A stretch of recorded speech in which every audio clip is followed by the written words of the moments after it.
வேண்டும். உண்மையிலேயே இன்றைக்கு இந்த உலகத்தில் ஒரு லாபத்தை அடைந்து கொள்வதற்காக வேண்டி உலகத்தில் வெறுமனே ஒரு லாபம், எவ்வளவு காலத்திற்கு அந்த லாபம் இருக்க போகிறது? ஒருவர் டாக்டராக படிக்கிறார். டாக்டராக படிப்பதற்கு முன்னால் அவருடைய பெற்றோருக்கு என்ன ஆசை வருகிறதுன்னா, இந்த பிள்ளை டாக்டராக வர வேண்டும். இதற்காக வேண்டி சின்ன ஆரம்ப ஸ்டேஜில் இருந்து நல்ல ஸ்கூலை தேடுகிறார்கள், நிறைய செலவு செய்கிறார்கள். அதற்கு பிறகு +2 முடிக்கிறார்கள்.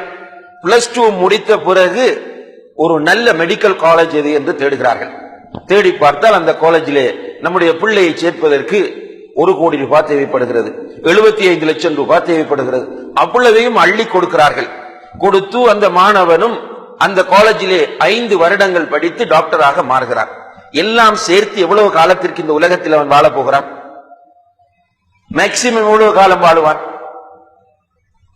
60 அல்லது 70 வருடங்கள். நபிகள் நாயகம் ஸல்லல்லாஹு அலைஹி வஸல்லம் அவர்கள் சொல்லுகிறார்கள், அமாரு உம்மதி மா பைன 60 வ 70, என்னுடைய சமுதாயத்தின் வயது 60க்கும் 70க்கும் இடைப்பட்டது என்று சொல்கிறார்கள். 60-70 வருடம் சந்தோஷமாக வாழ வேண்டும் என்பதற்காக இவ்வளவு காசை செலவு செய்கிறான், இவ்வளவு கஷ்டப்படுகிறான். ஆனால் கபரிலே எவ்வளவு காலம் வாழ வேண்டும்? அன்புள்ள சகோதர சகோதரிகளே, யாருக்காவது 60-70 வருடம் என்று சொல்ல முடியுமா? 100 வருடங்கள் என்று டெபினிட்டாக சொல்ல முடியுமா? நிச்சயமாக நமக்கு முடியாது. கபரிலே நாம் வாழப் போகிற வாழ்க்கை மிக நீண்ட ஒரு வாழ்க்கை. உலகம் அழியும் வரைக்கும் கபரில் வாழ வேண்டும். கபரிலே நிம்மதியாக வாழ வேண்டும் என்றால் இந்த உலகத்தில் இஸ்லாம் நம்முடைய வாழ்க்கை நெறியாக மாற வேண்டும். இஸ்லாம் வாழ்க்கை நெறியாக மாறுவதற்கு இஸ்லாத்தை பற்றி நாம் படிக்க வேண்டும், அல்லாஹ்வை பற்றி படிக்க வேண்டும். கபருக்குள் நாம் கொண்டு போய் வைக்கப்பட்டதும் 2 மலக்குகள் வருவார்கள் என்பதை நாம் நம்புகிறோம். அந்த மலக்குகள் வந்து நம்மை எழுப்பி உட்கார வைப்பார்கள் என்பதையும் நாம் ஈமான் கொள்கிறோம். எழுப்பி உட்கார வைக்கிற அந்த மலக்குகள் நம்மோடு பேசுவார்கள். அவர்களுடைய பேச்சு எப்படி இருக்கும் என்றால் இன்குவாரியாகத்தான் இருக்கும், விசாரணையாகத்தான் இருக்கும். அப்படி விசாரணை செய்யும் போது முதலாவது அவர்கள் கேட்கிற கேள்வி, நீ எந்த காலேஜில் படித்தாய்? நீ டாக்டராக படித்தாயா, என்ஜினியராக படித்தாயா? அல்லது உன்னுடைய மகன் டாக்டரா, என்ஜினியரா? உனக்கு எவ்வளவு சொத்து உலகத்திலே இருந்தது? இதுவா அவர்கள் முதல் கேட்கிற கேள்வி. நீ எந்த ஜமாத்திற்கு தலைவராக இருந்தாய்? நீ எந்த கட்சிக்கு தலைவராக இருந்தாய்? நீ எந்த இயக்கத்திற்கு தலைவராக இருந்தாய்? இதுவா அவரிடம் கேட்கப்படுகிற முதலாவது கேள்வி? முதல் கேள்வி என்ன சகோதர சகோதரிகளே? மன் ரப்புக்க. நீ ஒரு பெரிய ஆட்சியாளராக இருந்திருக்கலாம், அமைச்சராக இருந்திருக்கலாம், நீ மிகப்பெரிய கொம்பனாக இந்த உலகத்திலே வாழ்ந்திருக்கலாம், மிகப்பெரிய கோடீஸ்வரனாக இந்த உலகத்திலே இருந்திருக்கலாம், உனக்கென்று தனியான ஒரு அந்தஸ்து இந்த உலகத்திலே இருந்திருக்கலாம், அல்லது நீ சாதாரணமான ஒரு ஆளாக இருந்திருக்கலாம், நீ பேமெண்டிலே படுத்துறங்குகிற ஒரு பிச்சைக்காரனாக இருந்திருக்கலாம். யாராக இருந்தாலும் முதலில் கேட்கப்படுகிற கேள்வி என்ன? மன் ரப்புக்க. நான் ஜனாதிபதி, நான் பிரசிடென்ட், நான் பிரைம் மினிஸ்டர், நான் மினிஸ்டர், நான் ஒரு அமைப்பின் தலைவர், நான் ஒரு தாயி, இப்படியெல்லாம் பதில் சொல்ல முடியாது. கேள்விக்கு டைரக்ட் ஆன்சர், சுத்தி வளைத்தெல்லாம் பேச முடியாது. மன் ரப்புக்க என்று கேட்டால் ஒன்று ரப்பி அல்லாஹ் அல்லது லா அத்ரி, என்னுடைய ரப்ப அல்லாஹ் என்று சொல்ல வேண்டும், அல்லது எனக்கு தெரியாது என்று சொல்ல வேண்டும். அன்புள்ள சகோதர சகோதரிகளே, அடுத்த கேள்வி மாதீனுக்க, உன்னுடைய மார்க்கம் என்ன? அடுத்த கேள்வி மஹாதா ரஜுலுல் லதி புஇஸ ஃபீக் அல்லது மன் நபியுக, உனக்கு அனுப்பப்பட்ட நபியார்? அதற்கு அடுத்த கேள்வி குர்ஆனை பற்றிய கேள்வி. இந்த கேள்விகளுக்கு பதில் சொல்ல வேண்டுமாக இருந்தால் உலகத்தில் அல்லாஹ் தரக்கூடிய இந்த 60-70 வருடங்களில் மேக்சிமம், எப்ப மௌத்தாகும் என்றது அல்லாஹ் ஆலம், மேக்சிமம் கூடுதலாக வாழ்ந்தால் 60-70 வருடங்கள் வாழப் போகிறோம். இந்த 60-70 வருடங்களில் எவ்வளவு ரிஸ்க் எடுக்க வேண்டும்? நாம் ஒரு டாக்டராகி இந்த உலகத்தில் அதனுடைய பராபலனை பார்ப்பதற்காக ரிஸ்க் எடுக்கிறோம், நம்முடைய பிள்ளையை டாக்டராக்குவதற்காக வேண்டி ரிஸ்க் எடுக்கிறோம். ஆனால் நீண்ட ஒரு வாழ்க்கை கபரிலே வாழ வேண்டும், அந்த வாழ்க்கைக்கு என்ன ரிஸ்க் எடுக்கிறோம்? சும்மா டைம் அப்படியே பாஸ் ஆகி கொண்டு போகுது. பயான்களும் பண்ணப்பட்டு கொண்டே இருக்கிறது, வகுப்புகளும் நடந்து கொண்டே இருக்கின்றன, மார்க்க அறிஞர்களும் மார்க்க விளக்கங்களை சொல்லிக் கொண்டே இருக்கிறார்கள். ஆனால் சமுதாயம் இதை உணர்ந்ததாக தெரியவில்லை. உண்மையிலேயே இவ்வாறான நிகழ்ச்சிகள் என்பது ஒவ்வொரு ஊரிலிருந்தும் நிறைய தாயிகளை ஆலிம்களை அழைத்து இப்படி வகுப்புகளை நடத்தி தருகிறார்கள். குறைந்தது ரமலான் இபாதத்துடைய காலம், இந்த காலத்திலாவது போய் சும்மா ரோட்ல டீ கடையில அங்க தெருவில் நின்று பேசிக் கொண்டிருப்பதை விட்டுவிட்டு அப்படியாவது உட்கார்ந்து கொஞ்சம் படிப்போம் என்று நம்முடைய சமுதாயம் சிந்திக்கிறதா என்று கேட்டால் சமுதாயம் சிந்திக்க ரெடி இல்லை. சமுதாயத்திற்கு என்ன தேவைன்னா காசு வேணும். அடுத்தது டைம் பாஸ் ஆகணும். அந்த டைம் பாசிங்குள்ள இபாதத் வந்துவிடக் கூடாது.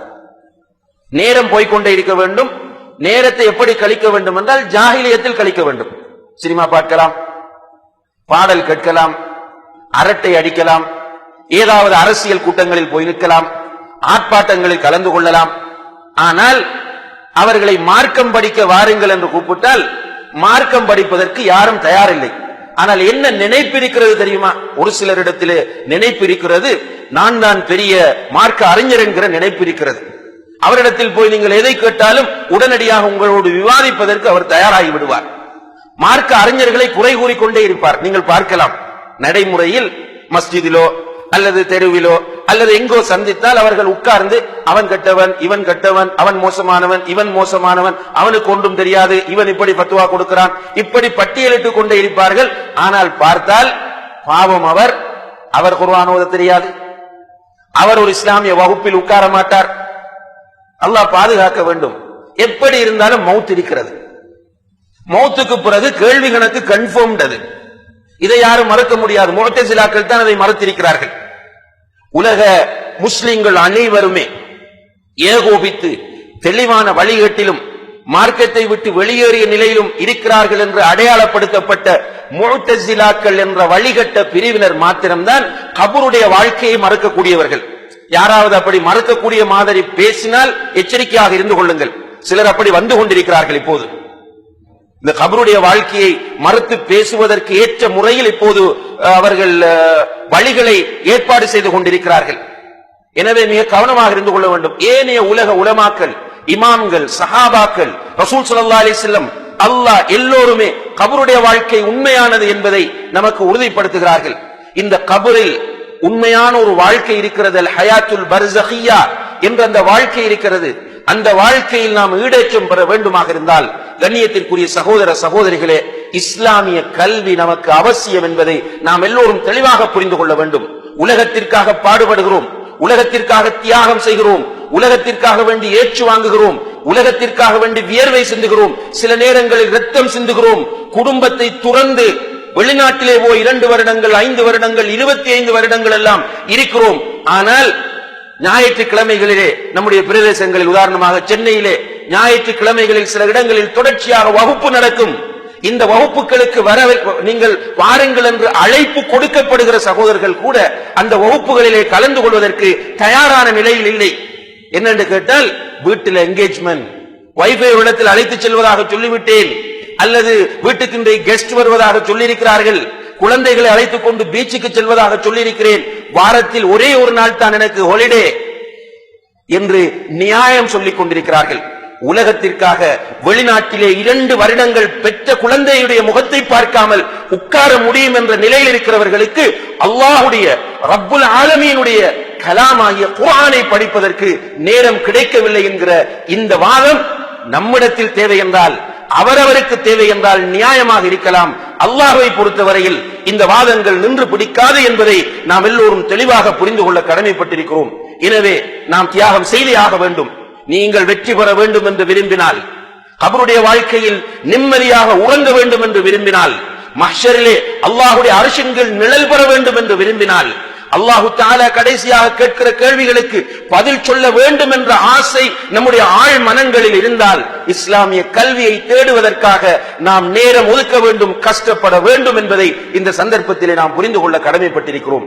அன்புள்ள சகோதர சகோதரிகளே, இஸ்லாமிய கல்வியை தேட வேண்டும் என்று நாம் முடிவெடுத்தால் அந்த கல்வியை எப்படி தேடுவது என்பதையும் நாம் புரிந்து கொள்ள கடமைப்பட்டிருக்கிறோம். சிலர் சொல்லுவார்கள், நான் வீட்டில் உட்கார்ந்து யூடியூப்ல நிறைய கேட்கிறது.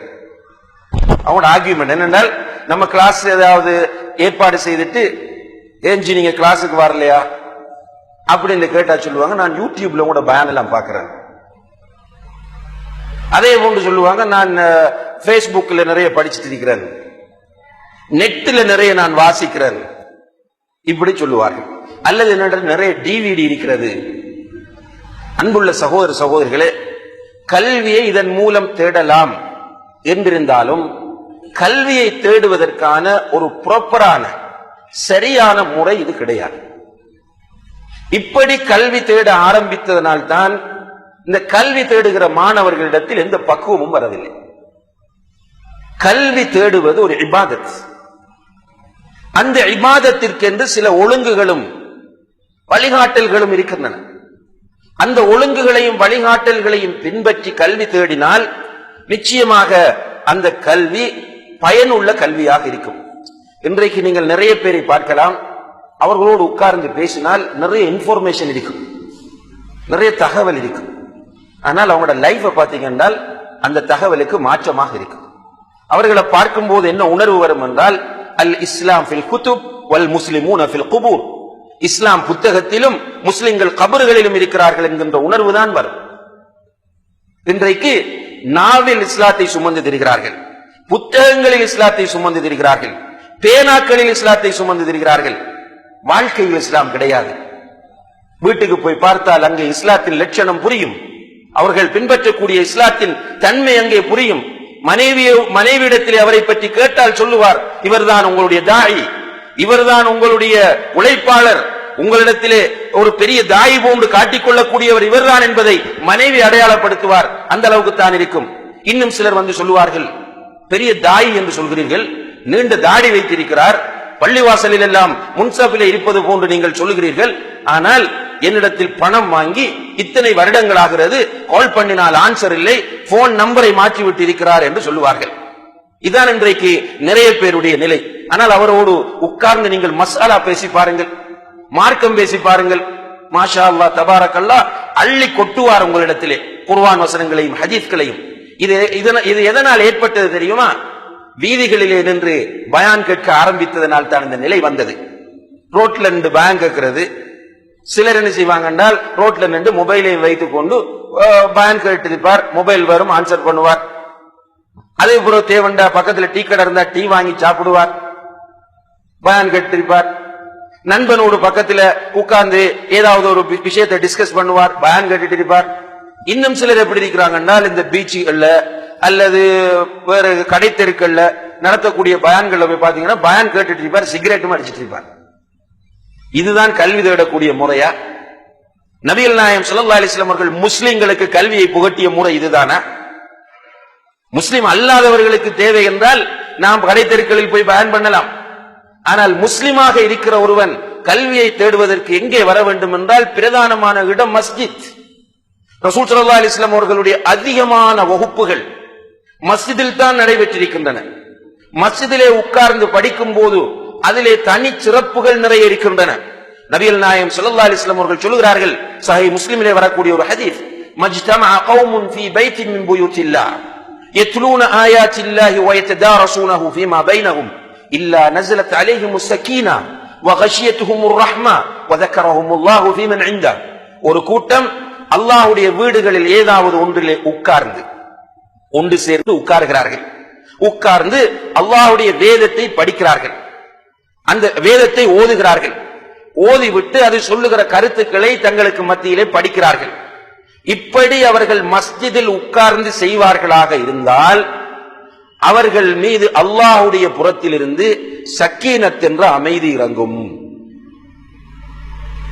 அவர்களை ரஹ்மத், அல்லாஹ்வுடைய ரஹ்மத் அல்லது அருளுக்குரிய கருணைக்குரிய மலக்குகள் சூழ்ந்து கொள்வார்கள். அந்த கூட்டத்தை அல்லாஹ் தன்னிடம் இருக்கிற மலக்குகளிடம் பெருமையாக எடுத்துச் சொல்லுவான் என்று நபிகள் நாயகம் ஸல்லல்லாஹு அலைஹி வஸல்லம் சொல்கிறார். எதற்காக இதை சொன்னார்கள்? பள்ளிவாசலுக்குள் வந்து படிக்க வர வேண்டும் என்ற உணர்வை தருவதற்காக சொன்னார்கள்.